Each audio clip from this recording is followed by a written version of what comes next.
연꽃은 진흙탕 속에서 피어난다라고 했습니다. 부정적인 얘기를 계속해야 사람들은 경각심을 가지고 삶을 어떻게든 대비하려고 한다라는 겁니다. 누가 그런 얘기를 하더라고요. 늑칼협이라고. 누가 칼 들고 협박했냐고. 네가 빚내 가지고 비투하고 빚내 가지고 연끌해서 아파트 사고 하지 않았냐고. 그래놓고 이제 와가지고 돈 없다고 빚 탕감시켜달라고 얘기하면 말이 되냐라는 이야기를 하죠. 근데 잘 생각해보건데 이웃나라 일본에 사는 많은 사람들이 절약을 금과 옥조로 여기고 정말 악착같이 절약합니다. 심하다 싶을 정도로 절약을 하며 살죠. 그리고 그 절약했던 걸 사람들에게 자랑합니다. 미용실에 가서 머리 자르지 않고 그 미용실 그 헤어 디자이너 지망생들이 이렇게 머리 자르고 하는데 필요하잖아요. 이 모델이. 그럼 가서 서로 상부상조하는 겁니다. 자신은 마루타가 되어주는 거고 그 지망생은 머리를 자르는 연습을 할 수 있는 거고, 그렇게 해서 미용실 갈 비용을 뭐 만 원, 2만 원 아꼈다 이런 것들을 다른 누군가에게 자랑하더라고요. 왜 그렇게 해야 살아갈 수 있으니까요. 정말 잃어버린 30년 동안 월급은 오르지 않고 생활비는 나갈 때는 많고 그러다 보니까 극단적으로 그렇게 변했다고 합니다. 앞으로 우리가 살아가는 시대에도 그런 것들이 더욱더 필요하죠. 절약해야 된다. 아끼고 살아가야 된다. 최대한 소비를 죄악시할 정도로 최소로 줄여야 된다라는 게 비말이 아닌 겁니다. 그렇게 살아가야, 그렇게 지내야 삶을 지켜내드리는 거죠. 우리가 살아가는 지금의 시대가 참으로 힘겹고 고민스럽고 많이 어렵습니다. 별거 아닌 것처럼 괜찮은 것처럼 말하는데 좀 냉정함을 가져야 된다라고 말하고 싶은 거죠. 예사롭지 않죠. 어떻게 살아가야 되겠습니까? 어떻게 지내야 되겠습니까? 주어진 일 열심히 하고 성실하게 악착같이 살고 가능을 길게 지내고 그리고 욕심을 줄여야죠. 그리고 철저히 절약하면서 하는 소비를 줄이는 삶의 모습을 갖춰가야 됩니다. 그래야 이웃나라 일본에 사는 사람들처럼 생존할 수 있는 겁니다. 생존이라고 얘기하니까 되게 절박한 것 같고 되게 잔인하고 되게 무서운 것 같죠. 그런데 지금 살아가는 우리의 시대가 실제로 그런 것들을 요구합니다. 그냥 적당히 남들처럼 밥 먹고 지내다 보면 그냥 파산할 수 있다는 게 빈말이 아니다라는 겁니다. 어쩌자고 이 많은 사람들이 빚내며 살까요? 너도 나도 다 빚내고 사는 게 당연하다고 얘기하는데 세상에 당연한 게 어디냐고요. 세상에 당연한 거 없습니다. 빚 안 내고 사는 사람들도 많고요. 대한민국 국민 10명 중에 6명이 빚 없이 산다. 10명 중에 4명만 빚 지고 산다. 이런 이야기가 있습니다. 어떻게 생각해야 되겠습니까? 빚 없이 사는 사람에게 속해야죠. 그래야 삶을 지켜내죠. 투자든 투기든 다 전부 다 본인 책임이죠. 본인이 그렇게 무리하게 일을 벌리면 누가 다 뒤집습니까? 자기 자신이 뒤집습니다. 그리고 그걸 누가 해결해야 됩니까? 자기 자신이 해결해야 되는 거죠. 참으로 힘겹고 어렵죠. 되게 우려스러운 상황이다라는 겁니다. 앞으로요, 꽤 힘든, 꽤 어려운 일들이 차고 넘칠 겁니다. 이웃나라 일본에서 파파카츠, 마마카츠 이런 게 많더라고요. 뭡니까? 젊은 청춘들이 나이 든 사람들에게 자신의 성을 파는 겁니다. 왜겠습니까? 그렇게 팔아서 생활비도 하고 좀 여유 부리고 사는 겁니다. 정말 무서운 일이죠. 앞으로 한국에서도 그런 일이 많이 벌어질 것 같습니다. 노래방도 창궐할 것 같고 일본처럼 AV 성인 비디오도 아마 늘어나겠죠. 제가 깜짝 놀랐던 게 일본의 AV 비디오에 출연하면 출연료가 고작 한국 돈으로 50만 원밖에 안 된답니다. 고작 그 50만 원 받으려고 그런 영상을 찍는 거죠.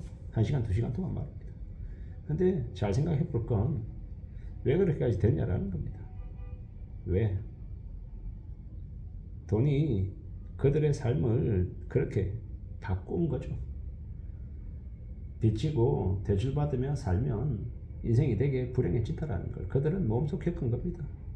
자식을 팔아야 되고 또 오랫동안 남 밑에서 수십 년 동안 숨도 제대로 못 쉬고 허리 한번 제대로 못 펴고 미친 듯이 일만 해야 되는 그런 되게 우울하고 불행한 상황들을 알고 있는 겁니다. 참 무서운 이야기죠. 우리가 어떻게 살아가야 될지에 대해서는 냉정함을 가져야 된다고 봅니다. 냉정하게 마음먹지 않으면 우리 내 현실에서 벌어지는 훨씬 더 무서운 일들 속에 우리가 엮이게 된다는 겁니다. 절대로 쉽게 생각하면 안 됩니다. 살아간다는 게 무지하게 어려운데요. 지금 서서히 사람들이 이제 착각하고 있는 게 주식시장이 조금 들썩거리니까 돈 벌 수 있으니까 룰랄라하고 되게 괜찮은 것처럼 착각합니다. 그런데 현실은요, 사람들을 더 살벌하게 궁지에 몰고 있다고 봐야 됩니다. 꽤나 충격적으로 무서운 상황들이 벌어진다고 봐야 됩니다. 조용히 숨죽이고 착실하게 자기 삶을 지키는 사람도 많습니다. 근데 부당함까지 다 받아들이면서 수용하고 살아야 되는 건 아니고요. 열심히 착실하게 살지만 돈이 목숨 줄이지만 나의 안전도 지켜야 되고요. 부당한 것에 대해서는 제대로 얘기할 수 있는 것도 필요하다고 생각합니다. 역을족들이 사실상 자기 자신을 도살장에 끌려가게 만드는 짐승으로 전락시켰죠. 그걸 모르는 겁니다. 못 느끼는 겁니다. 근데 두고 봐야죠. 앞으로 우리는요, 더욱더 조심하며 살아가야 됩니다. 진짜 제가 제 스스로 생각하는 게 삶의 태도가 미래를 결정한다 인 겁니다. 인내하는 바보가 승리하고 최후의 승자가 되는 거다. 모험하지 마라. 남들이 하는 거 지켜봐라. 나대는 놈 보고 난 네 결정이 된다. 잘나고 똑똑한 사람들이 망하는 세상이다. 자랑하고 싶어서 미치는 놈들이 많다라는 거죠. 나대는 놈들 끝까지 지켜보고 두고 보다 보면 나에게 길이 열린다라고 생각합니다. 월급만 받아도 감사합니다. 저는 이것에 만족합니다. 라고 생각하고 기다리다 보면 남들이 다 무너진다라고 하죠. 까불고 설치고 다니면요, 끝장나는 겁니다. 세상은 가장 오래 살아남는 사람이 위너가 된답니다.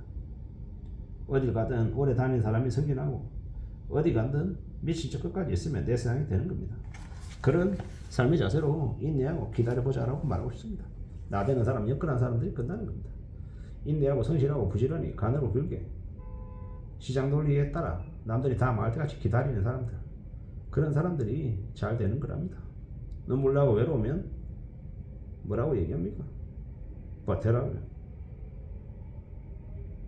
지금 주식시장이 되게 호황인 것 같지만 거품을 더 키워서 저 높은 곳까지 끌어올린 다음 떨어뜨릴 겁니다. 되게 무섭게 말입니다. 앞으로 우리는요, 더욱더 조심하며 살아가야 될 것 같습니다. 함부로 나대면 안 되는 겁니다. 자기 스스로가 택한 지역, 영끌족, 피투족, 그들의 삶이 어떨지는 우리가 조금만 더 지나면 목격하게 될 겁니다. 지켜보게 될 겁니다. 남이 어떻게 움직이는지를 조용히 지켜보고 그들이 겪은 시행착오를 내가 피해가기만 해도 삶을 지켜낼 수 있다는 겁니다. 삶은 무자비하고 무서운 겁니다. 쉽게 생각해서는 안 됩니다. 좀 더 두려워하고 좀 더 염려하면서 삶을 어떻게 좀 살아가야 될지를 잘 궁리해야 되겠습니다. 그렇게 살아가는 게 더욱더 필요하다라고 말하고 싶은 거죠. 살아가는 게 참 쉽지 않습니다. 정신 바짝 차려야 됩니다. 이상입니다.